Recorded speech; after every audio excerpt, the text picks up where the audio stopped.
Bon matin, Oasis. J'espère on était bénis. En tout cas, merci pour l'équipe de louanges, pour le merveilleux temps de louanges qu'on a. C'est bon de voir aussi la jeunesse venir adorer passionnément le Seigneur comme cela et avoir un temps comme celui-ci. La semaine dernière, j'étais pas là, mais on a démarré une série sur le miraculeux.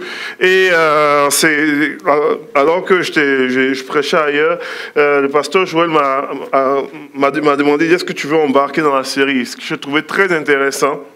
Et il m'a expliqué un petit peu la série qu'il a menée. Et je disais, c'est vraiment intéressant parce que j'ai déjà touché un petit peu ce genre de série-là, mais pas dans une église en particulier, en prison avec les détenus. Donc pour moi, j'étais comme, waouh, c'est super, on va embarquer dans cela. Et il y avait plusieurs choses. Et ce matin, j'ai pris une des thématiques au niveau de la série. Et si je donnais un titre à mon message ce matin, je l'intitulerais Multiplication.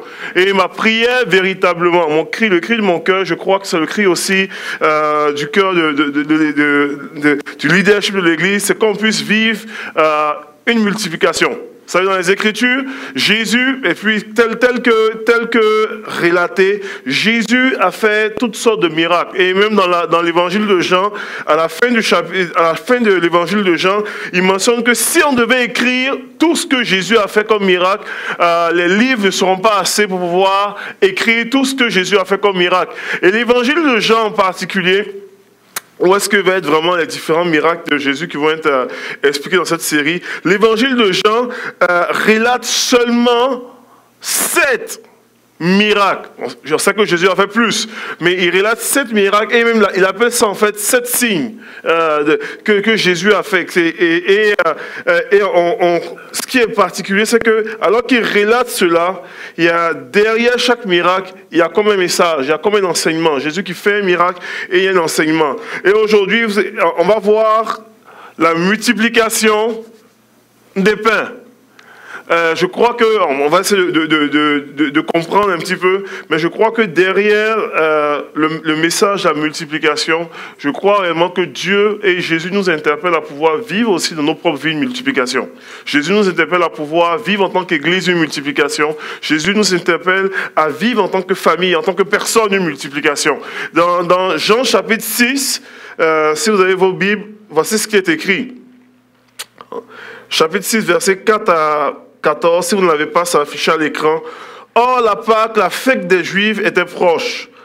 Jésus leva les yeux et vit une grande foule venir vers lui. Il dit à Philippe, où achèterons-nous des pains pour que ces gens aient à manger? Il disait cela pour le mettre à l'épreuve, car lui-même savait ce qu'il allait faire. Philippe lui répondit, les pains qu'on aurait pour 200 pièces d'argent, ou 200 deniers, qui était à peu près l'équivalent de 6 mois de salaire, ne suffiraient pas pour que chacun en reçoive un peu.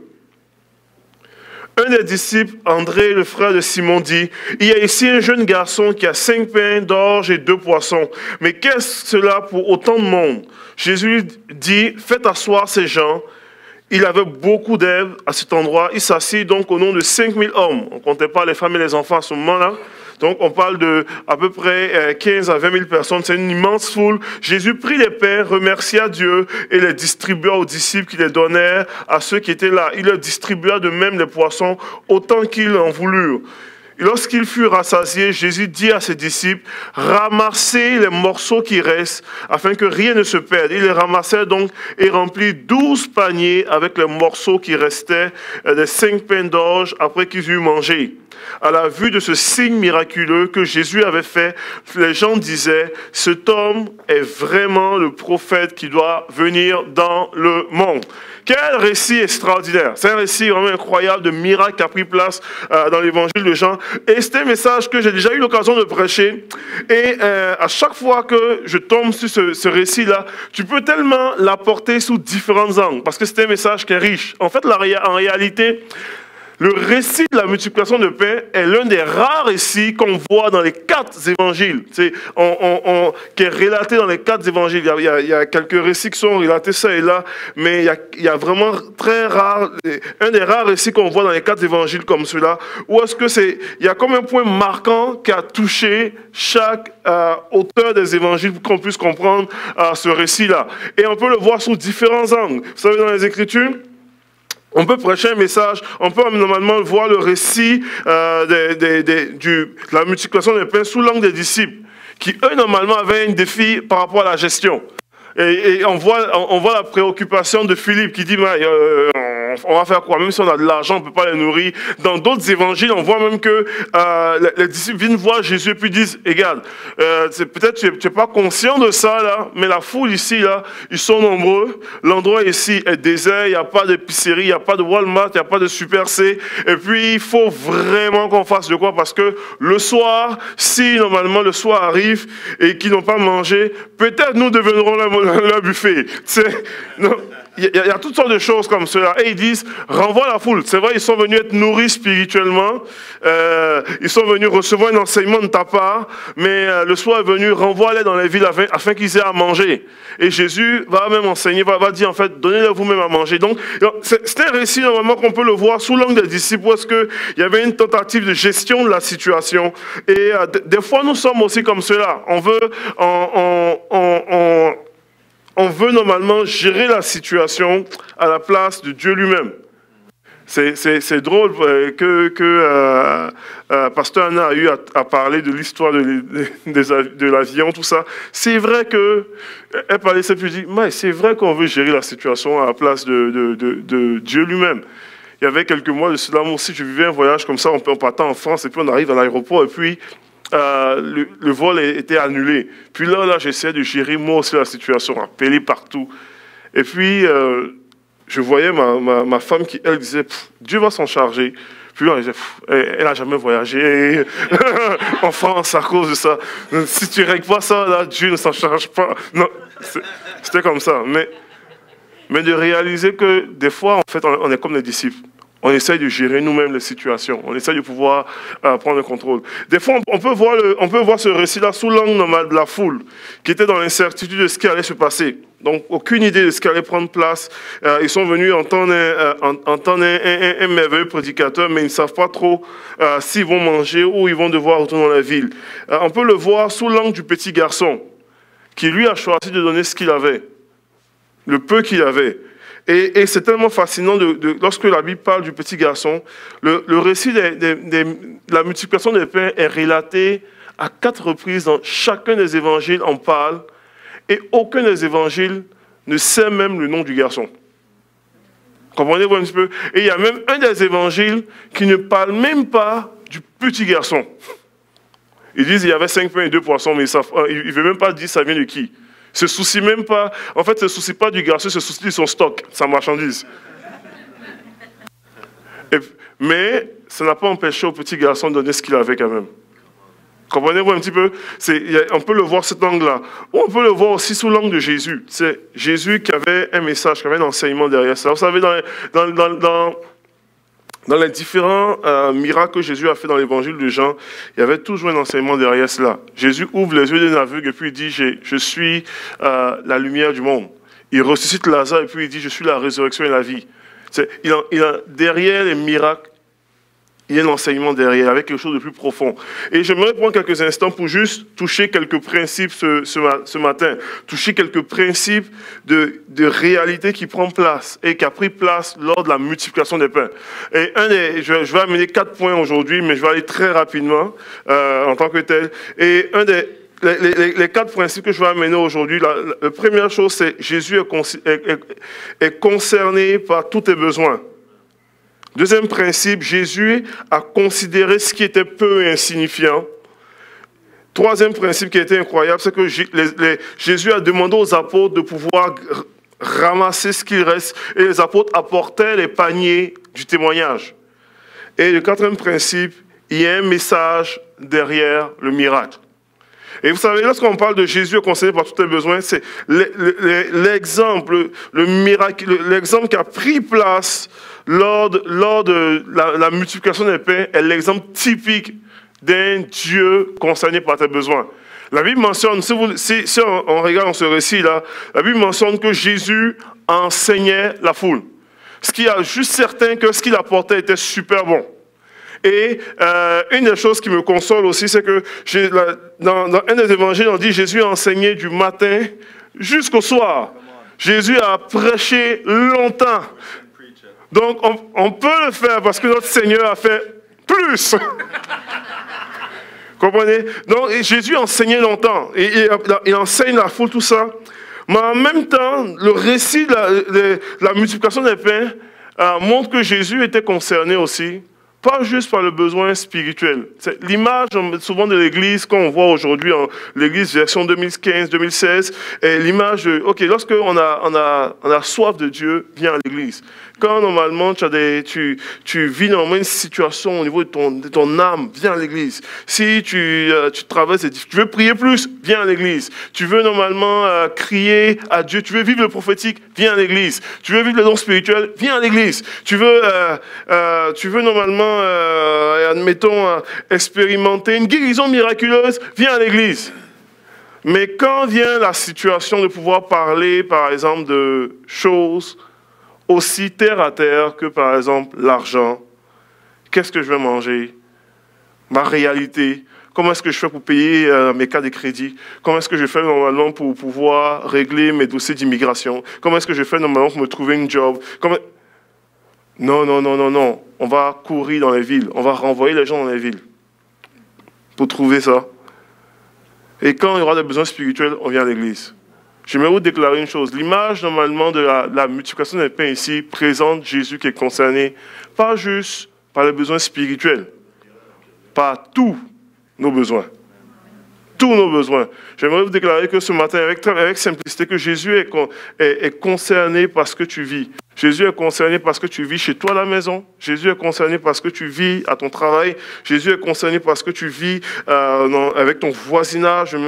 Jésus est concerné parce que tu vis normalement avec ton couple, avec ta famille. Jésus est concerné à ce que tu vis avec tes enfants. Jésus est concerné à ce que tu vis dans ton quotidien. Jésus est concerné à ce que tu as dans ton compte bancaire. Jésus est concerné parce que tu traverses normalement avec ta belle famille. Jésus est concerné parce que tu traverses normalement dans ton choix de carrière. Jésus est concerné par tout ce que tu vis, par tous tes besoins. Et il y a vraiment normalement l'exemple de la multiplication des pains ici montre normalement d'une façon concrète que ce n'est pas les apôtres qui avaient pensé à voir la réalité que, ok, Jésus ne réalise pas que les gens n'ont pas à manger. Et on va venir voir Jésus, puis Jésus va dire, oups, je n'avais pas pensé à ça. Ouh là là, vous comprenez un petit peu? Jésus déjà savait ce qu'il allait faire. Comprenez un petit peu? Peut-être vous vivez des situations, peut-être vous vivez toutes sortes de choses, et vous n'avez aucune idée de la solution future. Peut-être vous êtes surpris par les circonstances de la vie que vous n'avez pas planifié dans votre belle planification habituelle de la vie. Mais Jésus, lui, n'est pas surpris.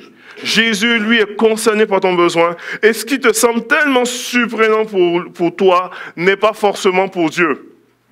Comprenez-vous? Et l'exemple, normalement, de la multiplication des pains est un exemple extraordinaire que Dieu, peu importe ce que tu traverses, ce que tu vis, il est concerné par tes besoins. Et il veut prendre soin de toi dans ton entièreté, corps, âme et esprit.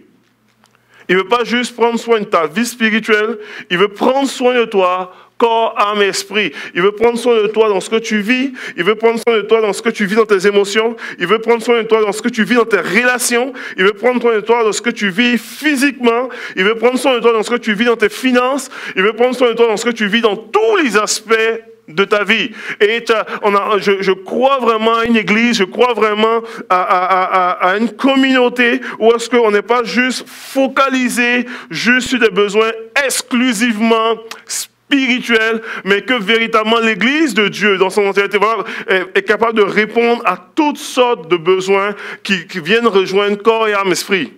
Et parce que notre Seigneur, c'est ce qu'il a fait. Et c'est ce qui nous appelle à faire, à devenir. Voilà pourquoi j'aime tellement normalement tous les projets que ce soit le projet Retour à l'école, que ce soit normalement le projet des temps des fêtes, tout ça. Parce que l'Église de Dieu répond à des besoins de sa société. Et ça, c'est merveilleux. Parce que Dieu nous appelle à pouvoir être comme cela, à pouvoir être des gens qui répondent à des besoins. Dieu nous appelle à être des gens qui répondent aux besoins. Donc, ça, c'est le premier principe. Je vais aller rapidement. Le premier principe, c'est que Jésus est concerné par tous tes besoins. Le deuxième principe, et c'est ce qui est intéressant, Jésus a considéré ce qui était peu et insignifiant. Jésus a considéré ce qui était peu et insignifiant. Dans les Écritures, c'est assez particulier. La Bible déclare ceci, qu'il y avait normalement un jeune garçon. Il y a ici un jeune garçon qui a 5 pains d'orge et 2 poissons. Vous savez, lorsque même dans la pensée juive de l'époque, lorsqu'on comptait les gens, puis je l'ai mentionné tout à l'heure, on comptait les foules, on comptait les foules par rapport aux hommes. Donc, on dit il y a 5000 hommes. On ne comptait pas forcément les femmes et on ne comptait pas les enfants. Et ce qui est drôle dans ça, le paradoxe de ça, c'est que la bénédiction est venue de la part de quelqu'un qui ne t'a même pas compté. Comprenez-vous un petit peu? Elle est venue de la part de quelqu'un qui ne t'a même pas compté. On ne le comptait même pas. Et des fois, normalement, on a des situations et tu peux te sentir comme cela. Tu peux venir et avoir l'impression d'être une personne qui n'est pas comptée. Peut-être la société ne te compte pas, mais Dieu, lui, te compte. Comprenez-vous un petit peu? Et Jésus a considéré celui qui était insignifiant. Et ce qui est encore fascinant, c'est que la Bible mentionne que le petit garçon qui n'était pas compté, qui n'était pas... je vais vous expliquer, j'ai dit, les 4 évangiles ne mentionnent même pas son nom. On ne sait même pas c'est qui. Ce garçon-là vient avec quelque chose d'insignifiant, absolument insignifiant. Il vient avec 5 pains et 2 poissons. Et devant une foule évaluée à 15 à 20 000 personnes. On comprend que ce n'est pas assez. À moi seul, si je me force, je peux manger 5 pains et 2 poissons. Comprenez-vous, Dieu? C'est vraiment... Sans force. Il y a une réalité qui est là. Donc, il vient avec quelque chose d'absolument insignifiant. C'est vraiment insignifiant. Et ce qui est fascinant aussi dans tout ça, c'est que lorsque André, c'est pas Philippe, lorsque André parle du petit qui a 5 pains et 2 poissons, il méprise le peu. Il dit il y a juste un petit garçon qui a 5 pains et 2 poissons. Mais c'est quoi 5 pains et 2 poissons devant toute cette foule-là? Il me dit, c'est quoi ça? Ça vaut absolument rien. Mais pour Jésus, ça ne vaut pas rien. C'est un peu. C'est quelque chose. Vous savez, et Jésus, normalement, a considéré ce qui était insignifiant. Vous savez, dans notre vie, vous allez réaliser ça dans votre vie, mais un des secrets, un des principes pour pouvoir vivre le miraculeux, la multiplication, je parle de la thématique, est de pouvoir ne pas mépriser ce qui est peu. Et c'est mépriser ce qui est peu peut te paralyser à vivre la multiplication dans ta vie. Dans les Écritures, Jésus avec peu a fait quelque chose d'extraordinaire. Lorsque tu prends ce qui est peu pour remettre devant Dieu, Dieu est capable de faire quelque chose d'extraordinaire. Et des fois, on va crier à Dieu. On va crier à Dieu pour le miraculeux. On va crier à Dieu pour la multiplication. On va faire des déclarations prophétiques. On va faire toutes sortes de choses. On va normalement venir, on va déclarer qu'on vient normalement reprendre du terrain. On revient conquérir nos territoires. On revient normalement pour rentrer dans ce que Dieu veut pour nous. On va venir rentrer dans la terre promise. On va vivre le miraculeux de Dieu. On va vivre la gloire de Dieu. On va toutes les paroles qu'on aime entendre normalement, qui nous donnent normalement l'envie d'être des lions, tout ça, on va les entendre. Comprenez-moi un petit peu? Ça, c'est quelque chose qu'on peut vivre en tant qu'Église et puis on peut vivre dans nos vies, etc. Mais une des choses, c'est que souvent, lorsqu'on fait cette telle chose, une des choses drôles du Seigneur, c'est qu'il va mettre devant nous souvent des situations qui sont peu et insignifiants. Qui sont peu et insignifiants. Et des fois qui ne sont pas normalement le gros qu'on s'attendait, qui est tout petit, qui est peu, qui est insignifiant. Et il veut voir qu'est-ce qu'on va faire avec ça. Est-ce qu'on va mépriser ce qui est peu, ou est-ce qu'on va être capable de dire même merci à Dieu pour ce qui est peu? Comprenez-vous? La Bible déclare que Jésus remercia ce qui était peu. Jésus remercia ce qui était insignifiant. Au lieu de pouvoir dire « Ah, c'est quoi ça ?» Et puis, il a rendu grâce pour ce qui était peu, rendu grâce pour ce qui était insignifiant. Et je vous le dis, honnêtement, Oasis, je vous lance une perle pour vivre une multiplication ici. Là. Je crois profondément que Dieu va nous envoyer des fois des choses qui sont peu, des choses qui sont insignifiantes dans nos vies. Et nous sommes appelés à pouvoir rendre grâce à Dieu pour ce qui est peu et pour ce qui est insignifiant. Parce que derrière le peu insignifiant se cache le miracle. Comprenez-vous un petit peu? Donc, au lieu de pouvoir mépriser, lancer le coup de poing pour dire « Ah, ça, c'est l'éléphant a accouché d'une souris, etc. » Puis c'est rien, ça. Et puis, c'est de rendre grâce à Dieu pour ce qui est peu et insignifiant. Parce que Dieu fait le miracle. Vous savez, le ministère en prison, je travaille en prison, tout ça, était un ministère du peu et de l'insignifiant. C'est pas toujours facile, honnêtement. On rencontre ce que Dieu fait, puis c'est merveilleux, puis on crie en gloire à Dieu. Mais, en réalité, au quotidien, c'est dur. C'est très dur. Les gens ne se convertissent pas facilement. Les gens souvent écoutent ça issus de grains criminalisés. Dans la prison où est-ce que je suis, c'est la prison où est-ce que j'ai l'attroupement de toutes les organisations criminalisées du Québec. Donc, parlez-moi des ailes, de la mafia italienne, etc. Tout ça, gang de rue, les rouges, etc. Ils sont chez nous. Et c'est mon quotidien de les rencontrer. Et souvent, ils fonctionnent en gang. Donc, il n'y a pas un des dents qui va sortir du lot pour devenir chrétien. Voyons donc, tu fais quoi? Et juste traverser mon corridor pour venir à la chapelle, là, c'est un chemin de croix, littéralement, pour la gang de détenus. C'est vrai, on vit ça. Et souvent, c'est des conversions à contre-gouttes, dans ce qui est peu et insignifiant. On ne fait pas de foule, on ne fait pas le miracle. Mais à travers ce ministère, Dieu m'a amené à pouvoir apprendre à lui remercier pour ce qui est peu et insignifiant. À pouvoir remercier Dieu quand un détenu vient me voir pour dire oh, « j'ai fini par... Aujourd'hui, j'ai été mon pic. » Il n'est pas converti, mais il a décidé de ne plus piquer quelqu'un. Puis là, tu dis, mais c'est rien ça. On veut que tu deviennes chrétien, on veut que tu prophétises. Non, non, non, gloire à Dieu pour le pic j'étais. C'est un pas vers la bonne direction. Puis, Dieu m'a appris à pouvoir juste remercier pour les plus petites batailles gagnées. Des fois, souvent, ils ne sont pas chrétiens. Là. Ils font juste un pas à la fois. Puis Dieu m'a appris à pouvoir le remercier pour chaque pas gagné. Et pour chaque pas gagné, alors que je le remercie, j'ai littéralement, ça fait plus de 3 ans que je ne suis plus là-dedans, parce que je suis dans ma 4e année, j'ai commencé à voir Dieu agir, Dieu ouvrir des portes, Dieu toucher des cœurs, Dieu transformer. On a vécu cette année où j'ai eu un de mes ex-détenus qui était en prison, participer à un GU. Imaginez-vous un petit peu. Ça, c'est un pas à la fois.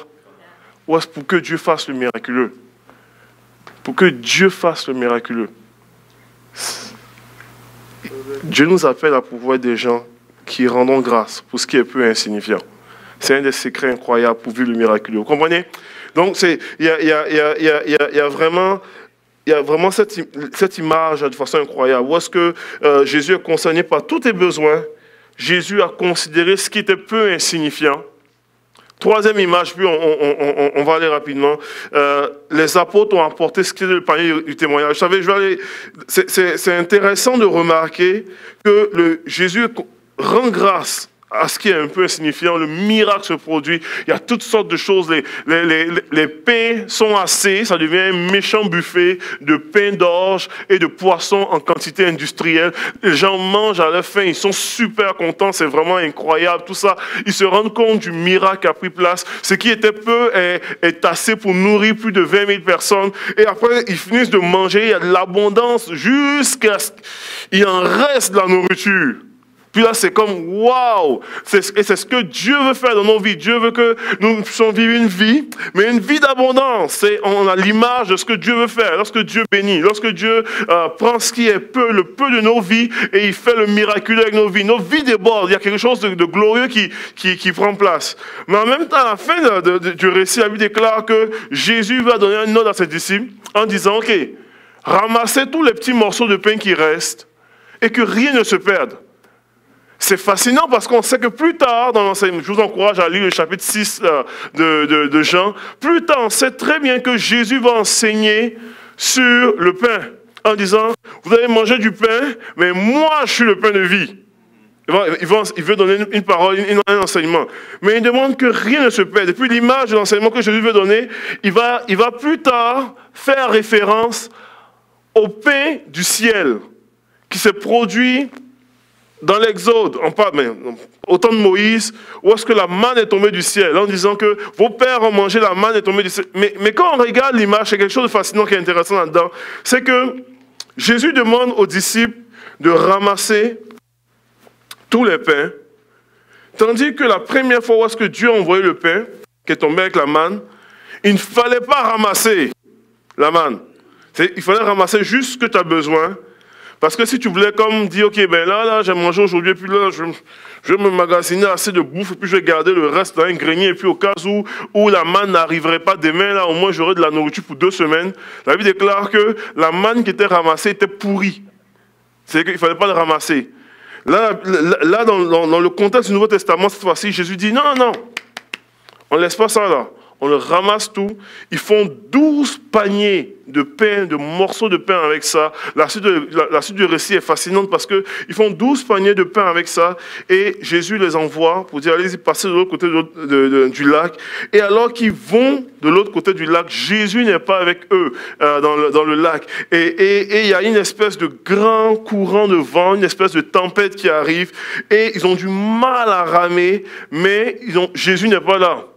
Et c'est une des fois où est-ce qu'ils vivent une espèce de difficulté à ramer. Ils ont de la misère. La première fois où ça arrivait, Jésus était avec eux dans la barque, il a calmé la tempête. Mais là, il y a une espèce de courant qui arrive.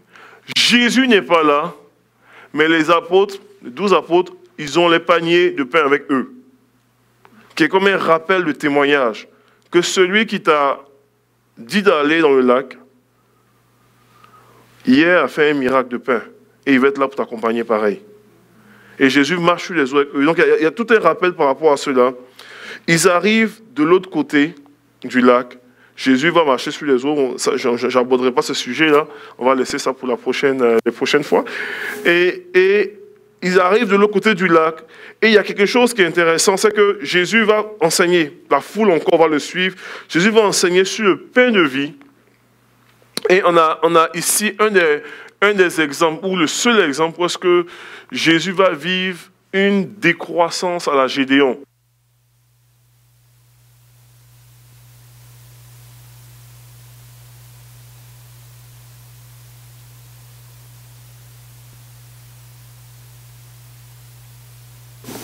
J'ai tout, 1, 2, j'ai au bout de la batterie, ok. Jésus normalement va se rendre là. Jésus a toujours drainé les foules. Mais là, Jésus veut enseigner quelque chose. Et Jésus enseigne sur le pain de vie. Et la foule l'abandonne. La Bible parle du fait que la foule s'en va. Il le laisse complètement. Et même certains de ses disciples, on dit la Bible, dans Jean chapitre 6, verset 66, on dit même les disciples de Jésus qui le suivaient. Parce que Jésus n'avait pas juste les apôtres, il avait d'autres disciples. On parle des 70 dans l'évangile de Luc. On dit même ceux qui le suivaient l'abandonnent. Et il reste juste les 12. Et Jésus même va poser la question aux 12 apôtres en disant est-ce que vous aussi, vous ne voulez pas vous en aller. Et puis Pierre va dire la phrase qu'on connaît très bien. Seigneur, à quel autre irions-nous qu'à toi? Et j'ai l'image en question. C'est tellement beau de voir. On a l'image en question de ces gars-là, les 12 apôtres sont là, avec leurs 12 paniers de pain, avec les différentes circonstances qui sont passées à travers les péripéties, la difficulté dans la tempête, etc. Tout ça, les foules qui abandonnent. Mais eux, ils ont les paniers de pain, les morceaux qui sont là. Puis ils disent, à quel autre irions-nous qu'à toi? Parce que tu as les paroles de la vie. Vous savez, et puis je vois que le temps avance ça. Je veux m'arrêter pour vous amener à réaliser quelque chose. On a parlé de Jésus qui répond aux besoins. On a parlé de Jésus, normalement, qui nous appelle à apporter ce que nous avons de peu. Et qui est capable de faire le miracle avec ça. Mais alors que nous sommes ici, il y en a plusieurs ici que Jésus a fait des choses dans nos vies. Nous avons des morceaux de pain.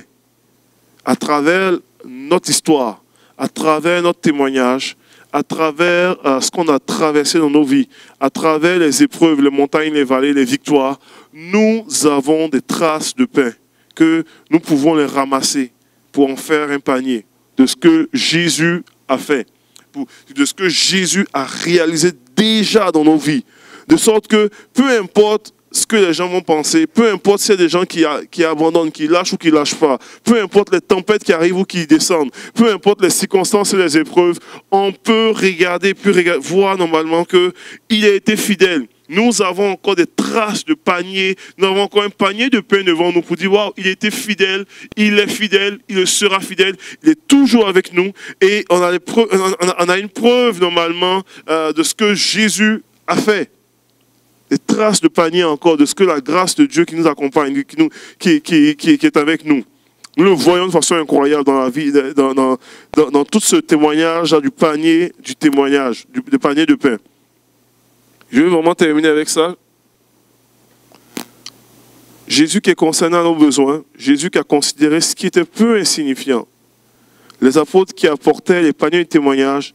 Et mon dernier point, vous savez, derrière chaque message, derrière le miracle qui a pris place, derrière le miraculeux qui a pris place dans l'évangile de Jean, il y avait un message. Et je vous ai dit, Jésus va faire le miracle des pains, mais Jésus va dire au-delà du miracle, il y a un message. Il est le pain de vie. Il est le pain de vie. Vous savez, il y a l'image normalement que Jésus utilise. Il utilise l'image du pain, mais il dit, il est le pain de vie. Et il dit, celui qui vient en moi n'aura jamais faim. Et celui qui croit en moi n'aura jamais soif. Il y a quelque chose que je veux terminer avec ça. Il y a quelque chose d'intéressant là-dedans. Alors que Jésus parle du fait qu'il a le pain de vie, il va utiliser l'image de la manne. Les gens qui ont mangé la manne, on le disait, qu'ils sont morts. Et il va normalement faire ce parallèle en disant qu'il y a quelque chose en lui qui amène à la vie éternelle. Et qui amène à ne pas être constamment affamé. Dans les Écritures, les gens mangeaient la manne. Et après la manne, ils se sont plaints. Ils disaient, on mange la manne, mais on aurait aimé manger de la viande. C'est les carnivores, on veut manger de la viande. Finalement, Dieu envoyait les cailles, tout ça. Et après, on dit, on mange des cailles, tout ça, on mange la manne, toujours le pain, la viande. Il dit, on se souvient encore des concombres d'Égypte. On se souvient des légumes. Quand tu lis le passage, tu dis, Mike, il me semble que les légumes, non. Il y a comme... Voyons donc, il me semble que c'est autre chose. Ils sont revenus à pouvoir être complètement... Ils se rappelaient du fait qu'on leur donnait que des légumes à manger en Égypte et ils trouvaient ça finalement bon. Là, ça ressemble des fois, ça nous ressemble des fois. Hein. Je suis sûr qu'en Égypte, ils devaient dire, j'ai tellement hâte de manger un bon steak, la viande. Puis là, maintenant, on leur donne la viande. Puis, les légumes. Ça ne ressemble pas à l'être humain, ça? Un petit peu. L'herbe du voisin est toujours plus verte, c'est ça. C'est toujours plus beau. Et Jésus, normalement, utilise cette image-là en disant, si normalement, tu viens... Si tu ne connais pas, tu auras l'impression de manquer toujours quelque chose. Il y a quelque chose dans ta vie, tu auras l'impression de poursuivre toujours ta queue. Il y a quelque chose qui ne te satisfait pas. Et on vit dans un contexte, dans une société, dans un monde où est-ce qu'on a quelque chose qui ne nous satisfait pas. On court toujours après quelque chose. Je peux être avec vous un petit peu de secondes là, alors qu'on termine bientôt. Il y a des fois où est-ce qu'on peut être dans l'église et on a l'impression de courir après quelque chose aussi. On peut être chrétien et puis on court après quelque chose qu'on a l'impression qu'on court toujours après quelque chose. Puis Jésus ici veut donner un enseignement pour dire le miracle de pain cache un message plus grand. Tu as une possibilité d'être vraiment satisfait. À ne pas toujours courir après quelque chose. Tout le temps, tout le temps. Je ne sais pas pour vous, mais j'ai connu tellement de gens qui ont couru après quelque chose et qui ne savent, ils ne peuvent même pas nommer qu'est-ce qu'ils courent exactement après quoi. Il y a certains qui disent non, on court après le bonheur. Il y a certains qui disent on court après... Et ils ne peuvent même pas le décrire, qu'est-ce qu'ils cherchent réellement. Mais ils cherchent quelque chose. Puis Jésus dit, si tu viens à moi, tu cesseras d'avoir faim. Tu cesseras de courir après ce que tu cours. Parce que tu auras trouvé ce que tu cherches. Et je réponds à tous tes besoins. Et c'est ce que Jésus est en train d'enseigner par rapport à ça. Il dit, arrête de courir là. Il dit, la réalité, derrière le pain, la foule voulait manger du pain. Ils disaient, on veut manger, on veut manger. Il dit, non, laissez faire votre estomac à un moment donné. Derrière le miracle, il y a un message. Il y a quelque chose que je veux faire. Et je ne sais pas dans quel état d'esprit tu es venu ce matin. Mais je veux déclarer que derrière le miracle, derrière le pain, derrière le besoin, il y a quelque chose d'extraordinairement plus grand. Et Dieu veut te rencontrer. Vous savez, je vais terminer mon message avec ceci. Il y a quelques années de cela, comment on appelle, il y a un jeune ado de 15 ans qui s'est retrouvé en prière, et a recherché quelque chose aussi. En jeûne et prière, chercher quelque chose. Et il aspirait à des choses qu'il n'arrivait pas à nommer aussi dans sa vie. À rechercher. Et alors qu'il était en recherche, la chance qu'il a eue, c'est de pouvoir rechercher à la bonne place. C'est de crier à la bonne place. Et alors qu'il était en recherche, Dieu a commencé à le rencontrer. Dieu a commencé à le visiter. C'était pas quelque chose... il s'attendait à voir quelque chose d'extraordinairement spectaculaire. Et quand il raconte l'histoire, il dit que c'était pas si spectaculaire que ça. C'était même très terre à terre. Mais Dieu a déposé en lui un rêve, une vision.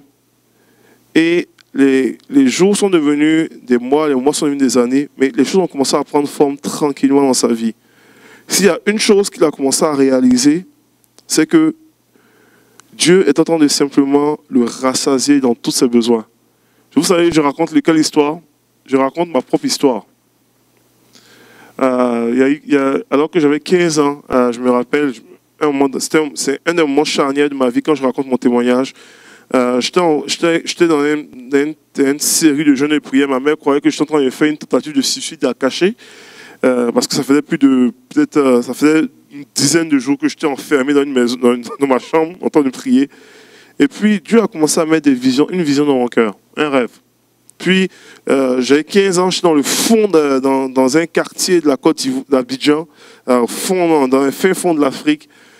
Et Dieu a commencé à mettre des images dans mon esprit, commencé à mettre des rêves, commencé à mettre même des pays que je visiterais. Tu sais. Puis je n'avais jamais voyagé de ma vie. Mais je n'avais jamais pris l'avion de ma vie à ce moment-là. Et il me montrait des choses, il me montrait des gens qui étaient touchés. Je me voyais en train de prêcher devant des foules, mais en même temps de prêcher devant des petites foules, devant des groupes de personnes, tout ça. Et puis j'ai 15 ans. Tu as 15 ans, tu es un ado, un vrai de vrai. Et je sors de là, aucune idée de ce que Dieu va faire avec moi. Aucune idée de comment est-ce que Dieu va réaliser cela. Et honnêtement, je peux être avec vous, j'oublie. J'oublie vraiment. C'est que, j'oublie, c'est dans ma tête, mais c'est comme enfoui dans la zone dans le casier 17. T'sais. Et je commence à vivre ma vie, continuer à faire mes choses, continuer à aller à l'église, continuer à aimer Jésus. Viens au Canada étudier en administration à l'Université Laval. Puis je fais mes choses, cellule de prière, tout. Et puis à un moment donné, je commence à avoir des invitations, on fait des voyages missionnaires, tout ça ou quoi. Je commence à voyager, je me vais au Mexique une fois, 2 fois, 3 fois. Commencer à aller normalement dans d'autres pays, faire du ministère, prêcher en Guadeloupe, en France. Et puis à un moment donné, alors que je suis dans un avion, après avoir fait des voyages, que ce soit en Guadeloupe, tout ça, ou au Nicaragua, tout ça, je suis en train de juste me rappeler que, les choses sont en train de prendre forme et je ne réalise même pas. Les choses sont, de ce que j'ai vu lorsque j'avais 15 ans, en train de prendre forme. Je prêche. Dieu me donne l'occasion de pouvoir prêcher dans des conférences. Dieu me donne l'occasion de pouvoir prêcher à des petites foules, comme en prison. Dieu me donne l'occasion de pouvoir prêcher devant des gens dans des conférences en Guadeloupe avec 1000 personnes ou quoi, et plus. Et puis, je ne réalise même pas que Dieu est en train de faire des choses. Et c'est exactement ce que j'avais vu quand j'avais 15 ans. Et il est en train de faire une œuvre dans ma vie comme cela. Vous savez, il y a des gens ici qui ont enfoui le rêve de Dieu dans leur vie. Et qui ont laissé normalement cela au casier 17. Et ça fait 5 fois que j'ai dit je termine, mais là, pour vrai, je termine. Qui ont enfoui normalement au casier 17 de leur vie, qui font les choses, qui fonctionnent, qui essaient de vivre dans une société, alors que Dieu vous appelle à pouvoir expérimenter et vivre une multiplication. À vivre une multiplication. À pouvoir juste vous exposer à lui pour dire, Seigneur, je veux venir à toi qui est le pain de vie, me laisser rassasier par toi, et je veux normalement te laisser faire ton œuvre en moi. Vous savez, il y a des gens qui sont venus ici, puis on termine avec ça. Je vais prier vraiment pour vous après ça.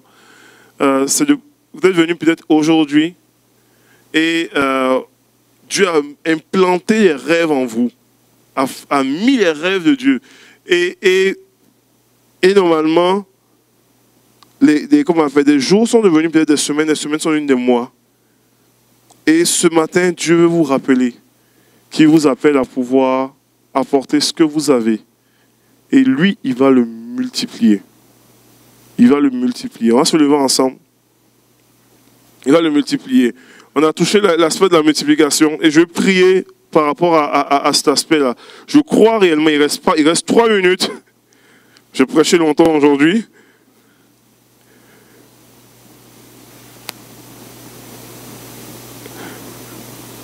Je crois réellement que Dieu veut multiplier plusieurs, pas juste en tant qu'Église, là. C'est en tant que souvent, lorsqu'on parle de multiplication, on aime dire Dieu va nous multiplier, yeah, amen, ouais, et puis alléluia, gloire à Dieu.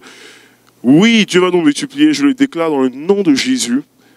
Mais je crois que dans ta vie, Dieu veut te multiplier aussi.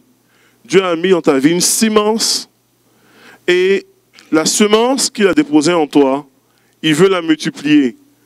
Il veut te rendre extraordinairement fructueux. Il veut te rendre extraordinairement fructueux dans ta vie, dans ton couple, dans ton foyer, dans l'appel qui suit ta vie, dans ta destinée. Il t'appelle à être fructueux. Et c'est un désir de Dieu. Et c'est le désir de Dieu aujourd'hui. Et il déclare encore ce matin que si tu viens à lui, tu n'auras jamais faim. Tu ne vas pas courir après quelque chose que tu recherches constamment.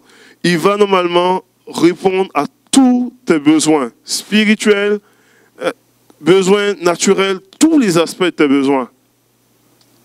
Mais tu as besoin de venir. Tu as besoin d'apporter ce que tu as.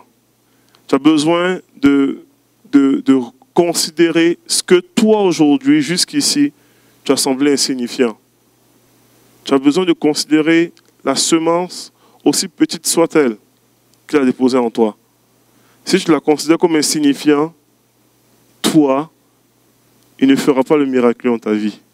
Mais si tu apportes ce qui est insignifiant en le remerciant, tu vas voir ce qu'il est capable de faire. Mon message est simple, ce matin, mais je veux ce matin que tu t'arrêtes pour les 2 prochaines minutes et que tu puisses considérer ce qu'il a placé, la semence qu'il a déposée. Tu puisses considérer qu'il t'aime, qu'il veut répondre à tes besoins, mais qu'il y a une semence qu'il a déposée. Qu'il a une semence qu'il a déposée. Seigneur, je te remercie pour ton peuple ce matin. Je veux te remercier pour l'œuvre que tu fais dans leur vie ce matin. Dans le nom de Jésus. Je te remercie pour l'action que tu veux faire. Au nom de Jésus. Merci de rencontrer, Seigneur Dieu, chaque personne. Merci de rencontrer chaque personne ce matin. Parce que tu es le pain de vie. Tu es le pain de vie. Je vais parler, avant de laisser le micro à Pasteur Joël, j'aimerais juste partager certaines paroles que j'ai eues pour des personnes. Il y a une personne qui est venue aujourd'hui avec aucune idée de ce que je vais apporter, tout ça. Mais alors que je prêchais, tu avais le souvenir des moments et des paroles qu'on t'a données. Tu as eu plusieurs paroles durant normalement ta vie chrétienne sur ce que Dieu veut faire avec toi. Il y a un appel sur ta vie, etc. Tout ça. Et tu es devenu presque blasé de tout ce qui est parole prophétique. Et tu es comme un peu... c'est beau là, mais ça ne s'accomplit pas. Et tu as l'impression que sont des belles paroles pour juste en craquer le monde. Mais dans ta propre vie, tu l'as pas vécu. Et aujourd'hui est une journée où est-ce que Dieu veut juste toi te parler encore personnellement. Parce que tout ce qu'il a déclaré sur ta vie, c'est vrai. Et il veut l'accomplir. Et il t'aime. Et il t'appelle à embrasser ses promesses. Il t'appelle à embrasser ses promesses. Il t'appelle à embrasser ses promesses. Je veux parler à une autre personne. Je ne sais pas si c'est une gars ou une femme, mais l'image que j'avais vue par rapport à la situation, c'est une personne qui crie. Ça fait des semaines que tu cries à Dieu. Tu cries à Dieu pour plus dans ta vie, pour plus de miracles, tout ça, pour expérimenter plus tout ça dans ta vie. Et je vois l'image d'une personne qui est à genoux, qui crie à Dieu pour plus dans sa vie, mais qui crie à Dieu. Et je crois réellement que Dieu va répondre à tes besoins, mais je vois normalement quelque chose, une image de Dieu qui répond, mais ce qui dépose en toi qui se déverse dans la vie, dans la vie de ton entourage de façon très particulière, et qui se déverse dans la vie en particulier. Je sais pas si ça fait un sens pour toi. Tu as une tante en particulier pour laquelle tu as eu, ça fait plusieurs mois et années que tu as à cœur cette personne-là, même si vous ne voyez pas souvent, mais à chaque fois que tu as l'occasion de pouvoir prier, intercéder pour des gens, c'est la première personne qui te vient à l'esprit constamment. Et Dieu, je crois réellement que Dieu va t'utiliser, pas juste pour prier pour la personne, mais Dieu va mettre des paroles dans ta bouche. Dieu va vraiment t'utiliser dans l'action pour pouvoir faire une différence dans la vie de cette personne-là. Et je prie au nom de Jésus qu'il y ait un rafraîchissement dans ta vie pour aujourd'hui, dans le nom puissant de Jésus. Je veux prier, Seigneur Dieu, aussi pour une autre personne qui a des douleurs arthritiques, Seigneur Dieu. Je prie pour un miracle qui prend place dans sa vie au nom de Jésus, que tu restaures dans le nom de Jésus. Priez pour une autre personne qui est troublée dans des nuits agitées, troublée dans son sommeil. Ça vient de façon sporadique, souvent agitée, vive d'anxiété. Seigneur, je prie pour du miraculeux au nom de Jésus. Au nom de Jésus. Au nom de Jésus. Que tu puisses restaurer, faire, agir avec puissance. Agir avec puissance dans le nom de Jésus.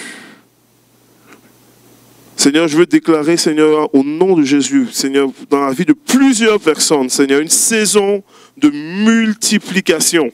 Seigneur Dieu, je veux déclarer une saison de percée, une saison de grâce, une saison de faveur de Dieu, une saison où est-ce qu'ils vont expérimenter, Seigneur, ta présence, mais Seigneur, que ce qu'ils vont expérimenter puisse se déverser d'une façon puissante, Seigneur Jésus. Je prie, Seigneur Dieu, pour une saison de percée dans tous les aspects de leur vie, Seigneur, tant au niveau professionnel, au niveau spirituel, au niveau relationnel, au niveau émotionnel, au niveau, Seigneur Dieu, familial, Seigneur Jésus, au niveau, Seigneur Dieu, au niveau spirituel, Seigneur, au niveau même de leur implication ecclésiastique, implication dans leur église, Seigneur Dieu, je prie pour une saison nouvelle de multiplication.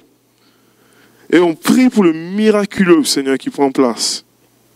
Merci de toucher, de rencontrer d'une façon puissante, Seigneur. Merci d'exaucer des prières ce matin, Seigneur, alors que des gens se tiennent devant toi.